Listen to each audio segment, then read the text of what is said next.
Hello, welcome to Navinat on NLH. We're doing a fast fold without a zone episode. Just going to be looking at, I don't think I'm going to have much of a plan, but okay, so this is a flop that hits my range pretty well, but I think it also hits pre-flop caller's range really well. I don't know if I'm going to bet once and get better hands to fold, and I don't think any worse hands will call, except for maybe worse ace X may float. So I think we just check back and hope that something good comes, something good happens. But I really just think this is too coordinated. It's too much a board that I'd expect to be in the big blind's calling range for me to, I think, even call here. Even though I've got a little showdown value and I do have equity in the form of 4 clean outs and I guess some ace partial outs, although I don't know how excited I'd be to even hit an ace. Really, I want to play this tournament, but man, there's not a lot of sit and goes happening right now. So Jack 7 King so we've got 3 to the flush. He donks. I guess that makes life pretty easy. I've got 3 to Broadway, 3 to the flush. I've got a pair, so we're just gonna call and hope something good happens on the turn. And I would say something good happens on the turn. And now we can check back, or we can bet, of course. I think because I have this showdown value here, and a lot of outs I don't want to get blown off of, and the chance to hit like a really massively strong hand, like what just happened, I've now got the nuts. I think checking back is good, but I do think it's close. I think it was close. So we're going to try to get value from the top of his range because we're really nutted. And so when you're nutted, you should go out of your way to try to extract a lot of value from the top of your opponent's range. Like, that's what that part of your range is good for. It's good for getting a lot of value out of really good second best hands. So make big bets and raises when you're nutted. Or even when you've got like draws that have potential to become nutted value hands, then you kind of get a 2-for-1 on big bets because you maximize your fold equity, and at the same time you build a big pot and only keep in the strong parts of your opponent's range that can really pay you off a lot when you make the best hand. Okay, so we're playing a 6 max over here. It's a super turbo, so I don't think we're going to have time to make any like huge reads.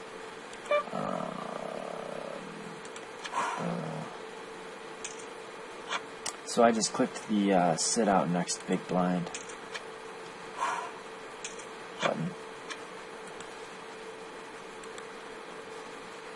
Pretty bad flop, so it goes 3 ways. I think we'll just check and fold the 10s here.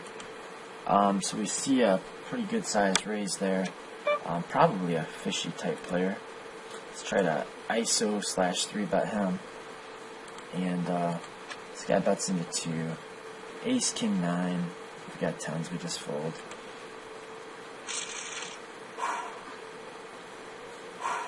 Alright, and we can climb on out of here and get this thing back up locked and loaded.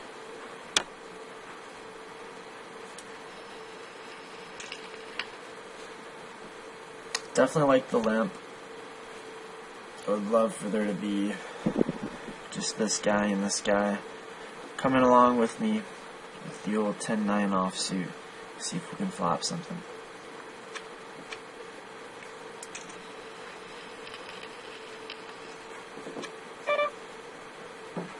That's kind of nitty. This guy turned down $1 billion to 1. I mean, he probably just had a really terrible hand. Kind of an interesting spot.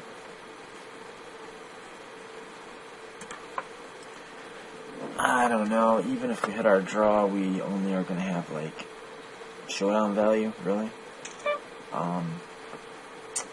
Yeah, I don't know. I think the chances of getting overflushed and plus the inability to get value from second best hands if we do hit our flush make this a fold. Or, we could have gotten aggressive. That certainly would have been an option.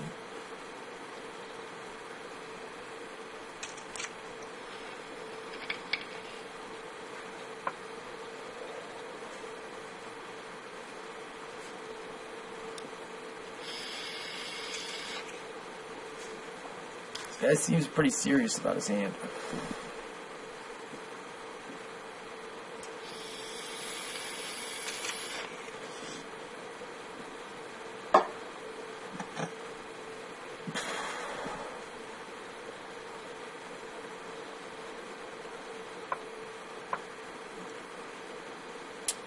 Interesting. Wonder what old boy had. Big draw, I suppose, that he gave up with. I like the inverse. Oh no, that is my hand. Top pair he got pretty goofy. Went a little crazy with. So if I can remember who the heck that was. Wow, very nice hand. Player one. Yeah, I think that was player one. Player one overplays mediocre hands.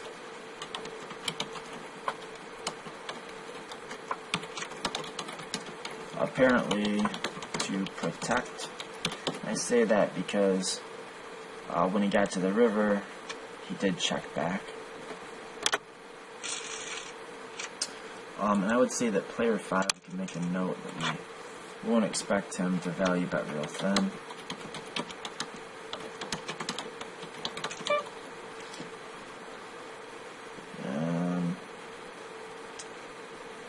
You could definitely make an argument for ISOing. I've got position, got a limper. I'd like to have a little bit of information about him, a little bit stronger hand.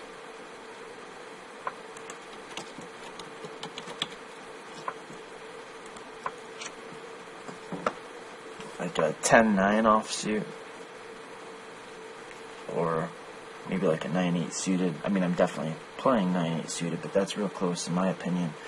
If this guy limps and I have 9-8 suited, it's real close between an over limp and an ISO. Default on the button, I think I just over limp because I don't mind these guys coming along.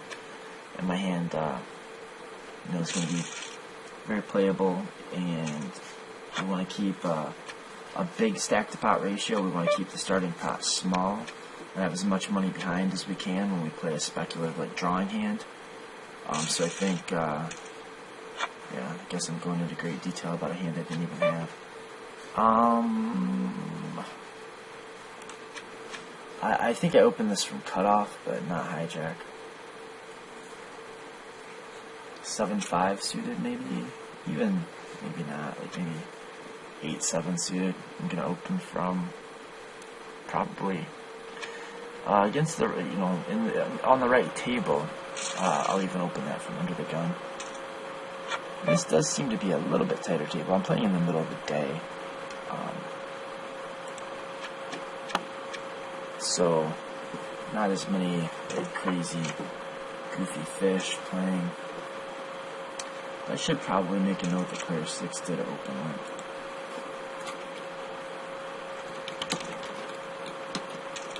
Early position. I think we saw player 2 also do that. Pretty sure.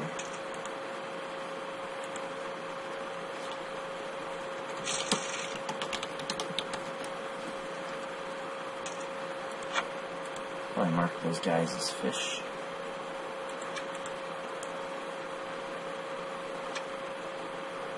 I kind of want to mark this guy as something like an old school tag, maybe.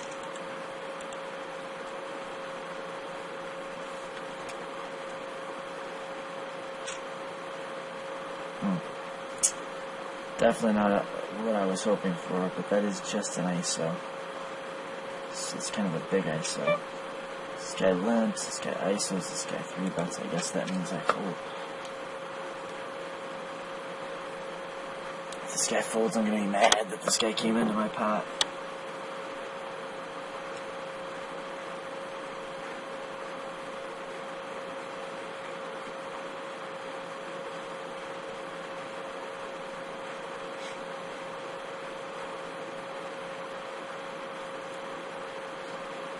And he jammed, so I guess I'm kind of okay with not coming into the pots. Yeah.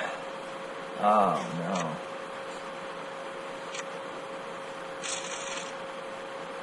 Oh, that's gross. Jacks versus 10s.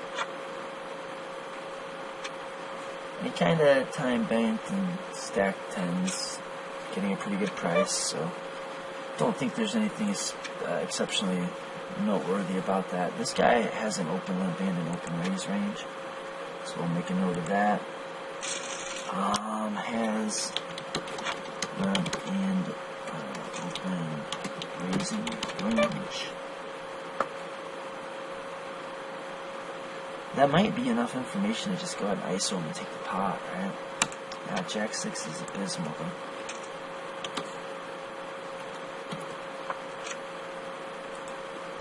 This guy does seem to kind of like to get involved, so maybe he's kind of fishy.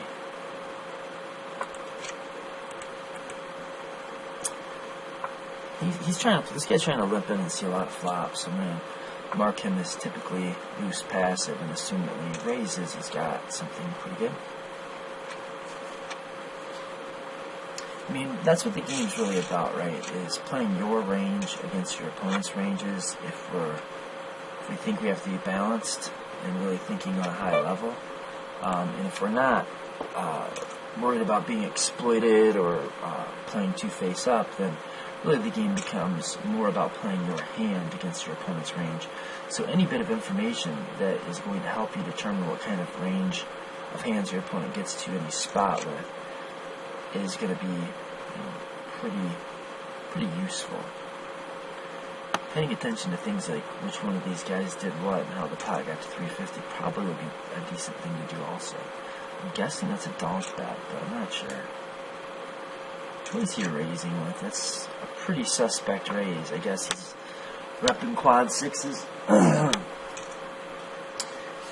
let's see if player 2 can see through the BS.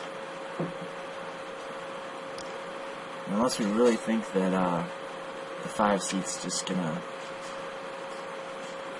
2-bet a single pair on a paired board post flop, which I mean I guess he could be doing.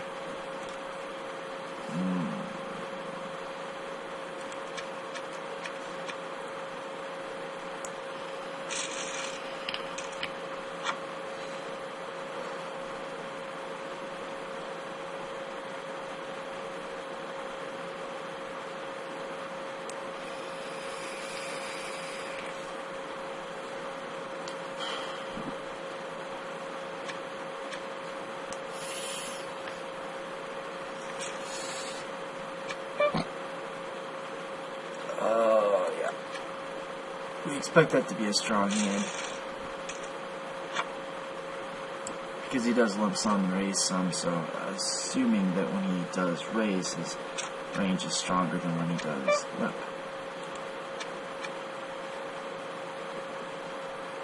And we're just not finding these spots. It kind of sucks. We're down to the ship it stages.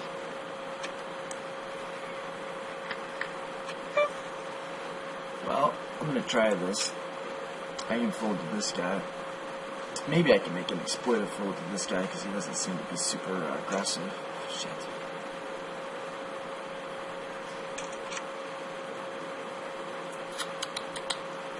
Smashes their ranges. I've got, I don't know, kind of ghost equity here. Getting 7 to 1. What a tough spot. But he bet the, alright. I'm actually kind of happy, as sick as it sounds, if that happened. I mean, that's a terrible decision. Bottom pair on a monotone flop is a fold, but it's a donk bet. And it's a donk bet that gives me 7 to 1.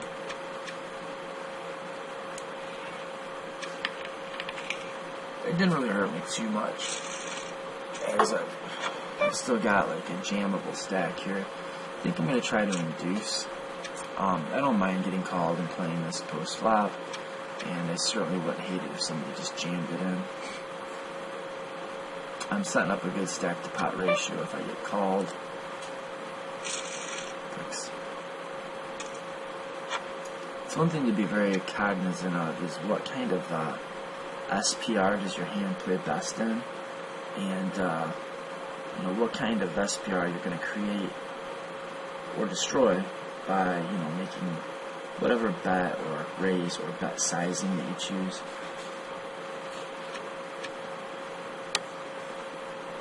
A hand like this would love to have a stack to pot ratio of around 1. So we can just like flop a pair and stack it. So let's see, if I go 3 total, it's 6. These, yeah, here we go. This is good. Maybe 350 would have been better, but whatever. It's kind of what I expected to happen anyway.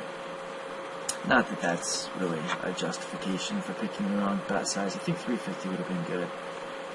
It would have, I think if I'm doing my math right, it would have left like about an SPR of 1, which will give me good value bet jamming, just make a pair get it in, stack size, and also if I like pick up 2 overcards with a draw, I can just, pretty happily get it in on the flop. I mean, we're just at this point where we're going to have to be kind of gambly. We've got less than 10 big blinds, so there's definitely nothing wrong with just shipping the king-queen over his limp. That would have been fine too. In fact, against really good players, I think that's what you have to do. But then again, I guess against really good players, you're not going to be seeing people limp in when the average stack around the table, and the only effective stack size that he had to worry about was like, I think it was still 50 or 100, so 11 big blinds, 10 big blinds, whatever it was. 10.5, we'll just kind of average out my guesses. At equilibrium, this would probably be a shove, but I think I can be a little tighter than that. For one, I think these guys probably call more than equilibrium, at least in combination. And that can be misleading or sound incorrect the way I say it, but I don't mean that put together they're going to call more than what is equilibrium for one player. I mean that they're going to probably not take into account the fact that I'm shoving into 2 players, which will make them call more often than they ought to, independently and, of course, collectively. Which means we can chop the bottom of our range off when we're, compared to thinking in pure Nash equilibriums.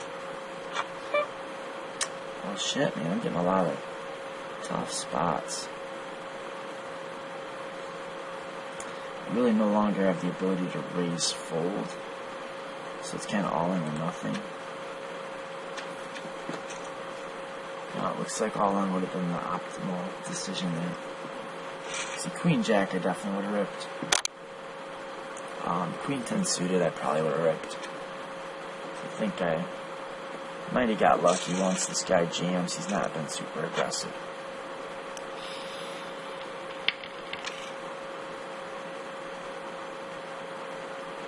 Now this hand doesn't have nearly the playability of King-Queen, so if it does limp to me, or if I get the opportunity to just somehow jam with fold equity, I'm just going to put my stack in here.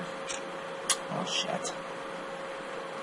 This is the guy that has a limping range. So I'm sure Ace-5 offsuit is behind his, it's definitely behind his raise and his jam, so let's get out the way. Wow. Interesting. He stacked Ace-3 suited. He's going to get there. I had a feeling he was going to get there.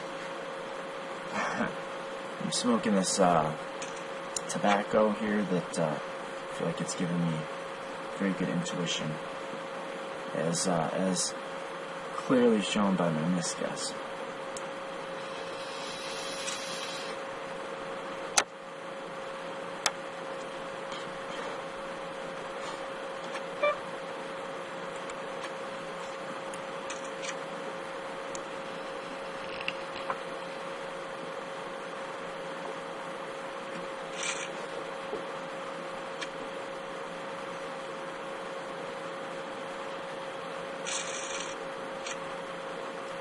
Okay, so as a short stack, I really don't have anything to lose. I kind of need to, in terms of ICM, I don't have anything to lose.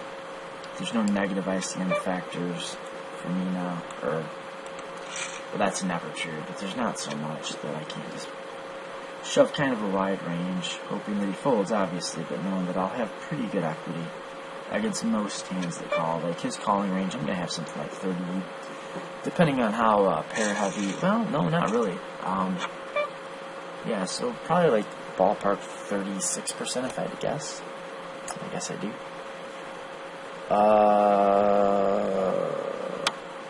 It shouldn't matter, but I think it does matter that this guy in the big blind has such a big stack. that he can, quote, afford to try to stack me.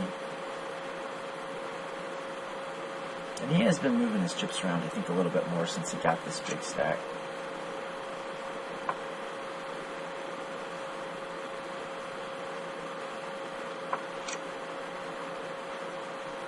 The temptation when you're in a spot like this and you've been really, like, not just card dead, but spot dead, like we just haven't gotten a lot of good spots, is to start compromising and, like, trying to see flops. And when you're really close in your decision between jamming all in pre-flop and folding pre-flop, it's rarely correct to compromise and limp in. So we're going to try to avoid that. I mean, I'm not going to try to avoid it, I'm just not going to do it. Unless there's a pretty big reason to do it. You can feel spade. Nope.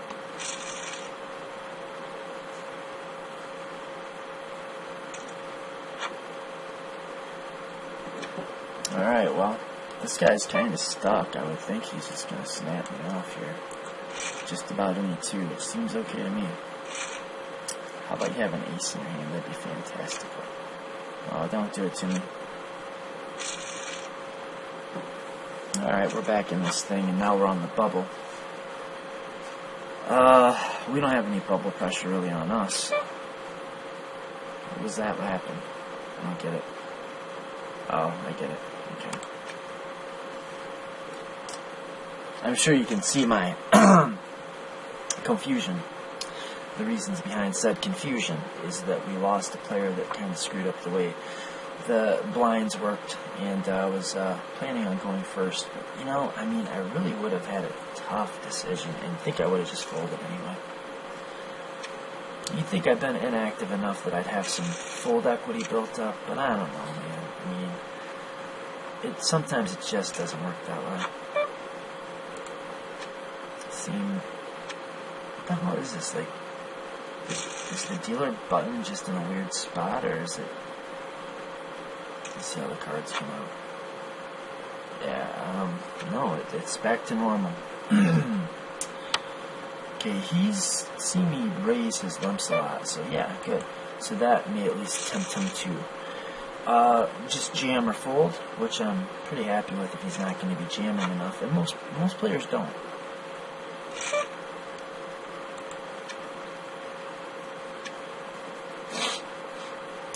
Now we do have ICM considerations now. We have to worry about like busting when this guy could have busted, and for us to bust before this guy busts is not good. So we're really in kind of a folding war. If he doesn't know that, then we could find an edge just by folding our way into second place. So we're definitely not going to be in a rush to stack off until I see this guy go into the fortress.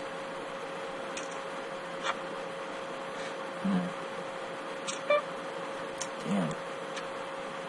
Maybe he's aware of this situation and he's going to take advantage of it, or maybe he just has hands when he sticks it in. I don't know. I think we...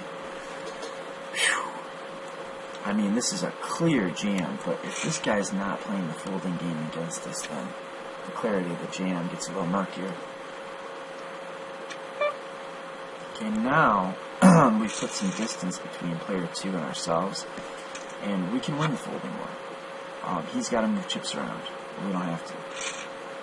He seems like either he's getting lucky or he understands this ICM situation. How gross a spot, man. I don't want to take that whole pot. I'm getting $1 billion to 1, but I don't want to stack half my stack with 6-3. I think that's an ICM fold. I mean, if it was a pure cash game, definitely had the right pot odds to call with any two cards that are likely to be live. But who knows? I mean, he could even have a pair of 7s or even 5s, making that a easy fold in a cash game. I mean, his range, though, probably will make it close. So if his range makes a call for all of our chips close, then you can definitely break those ties with ICM considerations. Like this guy could just go all in and get stacked by deuces. And we win money just by folding more than he did. That's what's meant by folding more. Probably going to have to go with just about anything. Yeah, we will have to go with anything. Yeah, not much we can do about it. Let's see, alright. He's drawing dead now, right? Yeah.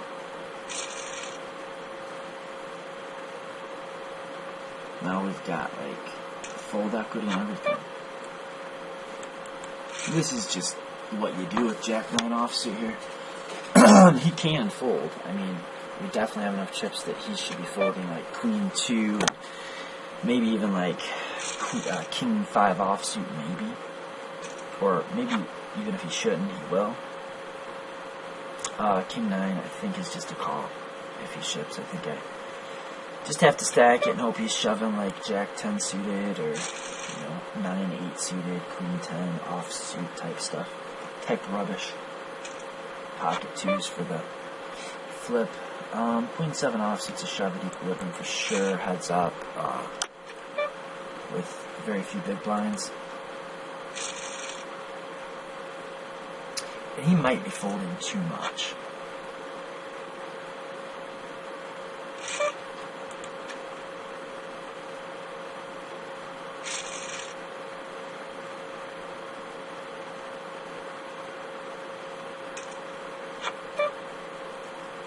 Close. I think like 10-6 suited is a jam. 10-7 is a jam. Even offsuit. My memory may be a little rusty. It's been a while since I've read that. Oh shit. Well, what's it really? 1750, 1750, 800.